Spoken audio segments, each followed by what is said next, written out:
زندگی اس کی سکون غاروں کو، زندگی ہے اس کی مرگ باشکوا، وہ خدا جوئی ہے خود کو مار کر، یہ چڑھتا خود کو حق کی سان پر، وہ خودی کو ہے بجھانا پھونکنا، یہ چراغ آسا اسے دینے چلا، جب نمود فقر ہو زیر سپر، لرزہ ساما ہو سراسر ماہ و مہر، فقر پیدا گرمی بدر و حنین، فقر الیاں بانگ تکبیر حسین۔ علامہ اقبال نے ان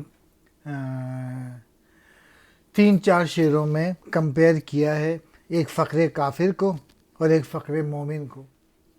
اس فقر کافر کے لیے غاروں اور پہاڑوں کا سکون ہی زندگی ہے، جبکہ اس فقر مومن کے لیے باشکوہ موت کا نام زندگی ہے۔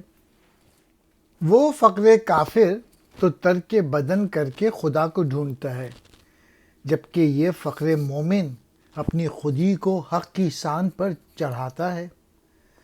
وہ خودی کو مارتا اور جلاتا ہے، سمجھتا ہے، اور یہ خودی کو چراغ کی مانند روشن کرتا ہے۔ جب فقر آسمان کے نیچے عریاں ہو جاتا ہے تو اس کے رعب و ہیبت سے چاند و سورج لرزتے ہیں۔ عریاں فقر بدر اور حنین کے مارکوں کی گرمی ہے، عریاں فقر کربلا میں حضرت امام حسین رضی اللہ تعالی عنہ کی تکبیر کی آواز ہے۔ کوہ کہتے ہیں پہاڑ کو، سکون کہتے ہیں آرام کو، راحت کو، مرگ کہتے ہیں موت کو، شکوہ کہتے ہیں عظمت و شان کو۔ عریاں ننگا، یہاں مراد ہے کھل کر اپنا اظہار کرنے والا۔ کافر کا فقر کیا ہے؟